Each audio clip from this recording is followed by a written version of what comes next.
Yeah, my principal, she's not really happy with the music. A few of the parents like came forward and they like read the music, I guess, and like or like read the lyrics. And they was like telling the principal that I was like rapping about like substances and shit. Tell everybody who you are if they don't know you. And My name's Trispharma. I love you, Tris, on Instagram, and I make music. all right. And what made you start doing music? Honestly, I kind of want to credit my cousin since like he was in the underground scene and he kind of like put me into it. Shout out Jay Savant. But yeah, he really like tapped me in with the underground and like, yeah. Type shit. How long have you been doing music for? I started around like July 2024, like late June, early July, somewhere around there. How do your friends and family react to you doing music? So like my dad, he's kind of chill with it. Like some stuff I say in my music, he doesn't really fuck with. But like other than that, he kind of like fucks with the sound and everything. But like he doesn't understand like a lot of lyrics, but like the ones he does understand, like he just tells me not to like talk about like certain topics that much. And like the rest of my family, they like know I make music, but they haven't really heard it, so they're kind of like in the dark. And my friends, like at school, sometimes like people would just like troll and be like, "Yo, Trispharma," because they like saw me on Instagram or something like that. But yeah, and like a lot of them are like tapped into the underground, so they like just stumbled across my reel just like on the explore page. So like they found you organically. Yeah, they found me organically. Yeah, that must be crazy, like seeing your classmate making big moves like you are. I mean, it was mostly like people in like more above grades than me. But, and yeah, like my classmates kind of caught on too, but it's like everyone kind of knows I make music. How does that feel being an underground rapper, still going to school? Honestly, like it kind of fucks with my schedule a little bit. Like sometimes like I had to delay drops because I wouldn't have time for like the distro kid process. But I'm focusing on bettering that, and I have been bettering that. And also it like kind of like interferes with like the stuff I could put on Instagram and whatnot. Cause like since people know about my Instagram page, I can't really post anything, like anything like kind of like more with like more profanity in a sense. Like more explicit stuff. Yeah, exactly. How do your teachers feel about what you're doing? Do they know? Oh yeah, my principal, she's not really happy with the music. Cause like a few of the parents like came forward and they like read the music, I guess, and like or like read the lyrics. And they was like telling the principal that I was like rapping about like substances and shit. And then she was like, "What is a lean? What is a lean?" And like I had to tell her it was like a gimmick, and like like it was just like kind of like a joke thing, but she's not really like believing it. Like part of image. Yeah, like I had to like kind of like cap my ass off, but. All right, the next question that I have for you today is, if you weren't doing music, what do you think you'd be doing? Honestly, probably like just like being dumb, I guess, like kind of being outside and then like fooling around, because that's what I used to do. But ever since I kind of started music, like I don't really have time to like joke around anymore that much. But like yeah, and I also wanted to start like kind of like a prank channel, like Fred Beyer, like like Balin Levine kind of thing. Yeah. But like I just feel like I like feel music more. Like I'd rather do music than like fuck with people and like a Target or some shit like that. Okay, I feel that. So yeah, basically like you would just be doing like other middle school stuff like your peers, but right now with the music, it's kind of keeping you away from that. Yeah, that actually sums it up perfectly. I feel that though, being in the music, especially underground, you gotta be grinding, you gotta be busy. So yeah, exactly.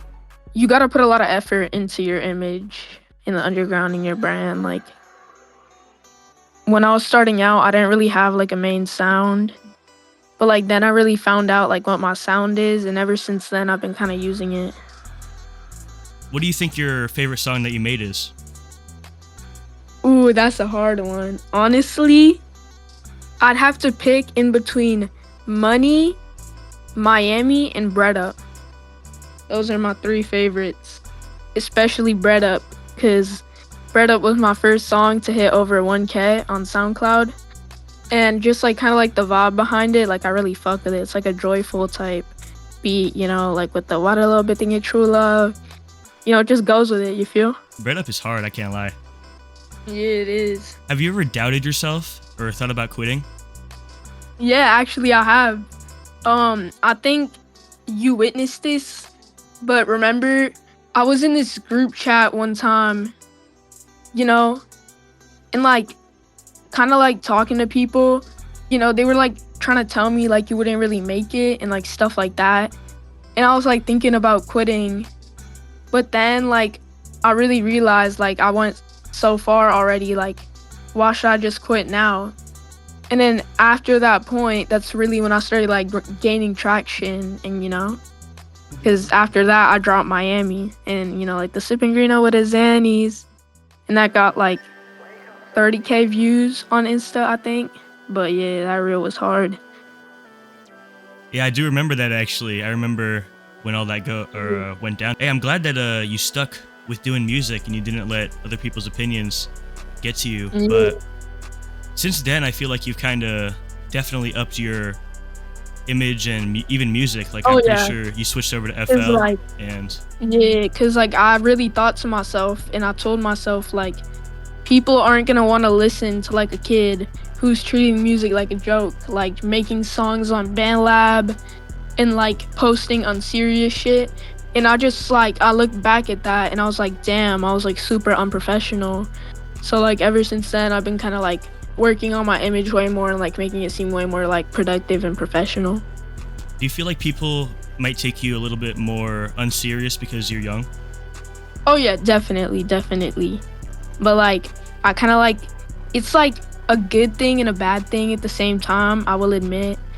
But I'm really trying to like make my image like a little like more serious, like, you know. So it's kind of a double-edged sword.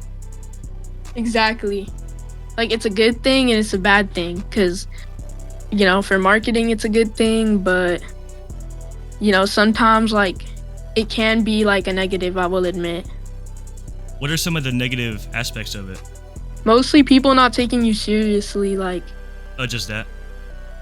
Yeah, and like some people not wanting to work with you because like, you know, they don't think you're like serious enough. I feel you. But yeah, that's really the underground. Like, you know, everyone wants to be serious, and I like kind of fuck with that. In the past couple months, you've definitely, I can just tell from looking from the outside, looking in, I can tell that you've put a lot more time into your work, and even with the reels, like you've been getting some big numbers on a couple of those reels. Oh yeah, like I dropped this one reel to my new song Classroom, like the sipping on Tris is juicy, smoking on loud me loosely, like that song, and it just went super viral. Like it got 100K views in like 4 days, and you know, like even a few pages like reposted it. So that's good, man. I'm glad that you're getting some traction here and that you didn't quit a couple months ago, because you definitely did a rebrand, like full rebrand. So glad it's working out. But you know, no, definitely, like I feel like this rebrand could like really be a step in the right direction, and like, you know, like getting bigger placements and like really like advancing in the underground. What's something that you think that people don't understand about the underground scene? I mean, I'm gonna be honest with you, a lot of people in the underground have like really big egos, and like, you know, like sometimes like your favorite rapper, like you think they're like all nice and jolly, but they just really have an ego. Damn, all right. So you've had some like personal experience with that oh yeah, that theme definitely. And like the second they hit like 2,000 or like 3,000 on Instagram, like I don't really want to be like one of those like ego motherfuckers, but like the second they hit 2,000 or 3,000 on Instagram, they like unfollow like half of the people they already followed, and like they just like, and they treat you like you're like some sort of like fan or something. Yeah, that's all I really gotta say on that. Where do you see yourself in about a year or two? I definitely see myself like building somewhat of a fan base. I can't like guarantee that I'm gonna like blow up in that time, but I definitely think I'll have like some sort of like name for myself, and like I'll definitely have like some sort of fan base. But yeah. Yeah, man, you're in a really good position right now. Like, how old are you? Oh yeah. I'm 13. Damn, you're 13? Bro, you have a lot of time to like really make something work out of this. You're in a really good spot right now. Yeah.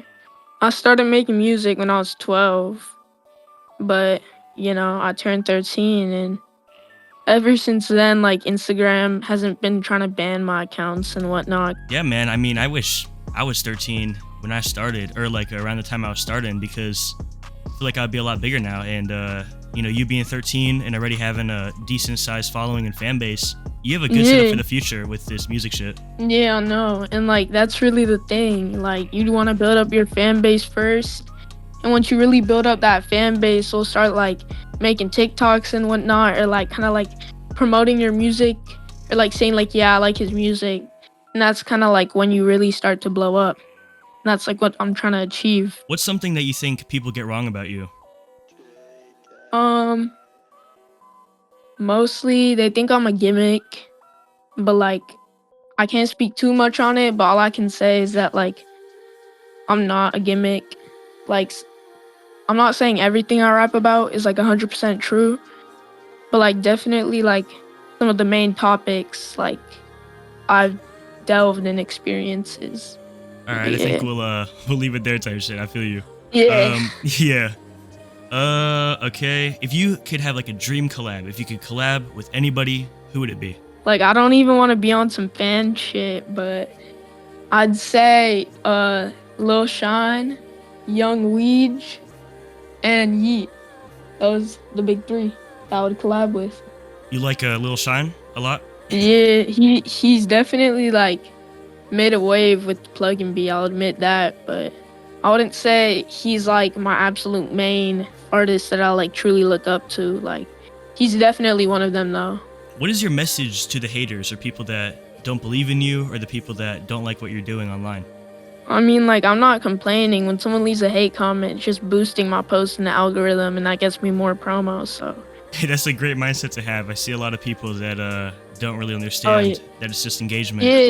Yeah, you just gotta like know that it's just someone typing on the internet. Like, it's not that big of a deal. Have you ever experienced some people hating on you, not just like leaving a comment, like actual? One kid, he was kind of weird, and he'd be like kind of like an obsessed hater, like, I don't know, like, and he would like, I was like in a like, support group chat with him of like another artist, and this motherfucker like added 5 of his friends into the group chat, and they all were like trying to get my attention, and then like kind of like make fun of me, but he would be like saying like, your mom is so fat, or like some like lame joke like that. And I was like, I kind of felt like secondhand embarrassment. After that, he like hit me in DMs, and he's like, yo, and then he like sent like a photo of me that he screenshotted from one of my reels. He's like, you're so ugly, or some shit like that. I don't know. He was like being a fan, but I just blocked him. Yeah, I just blocked him, and I was like, I'm not dealing with this bullshit today. I think this is one of the last questions that I have here. What do you want to be remembered for as Trispharma?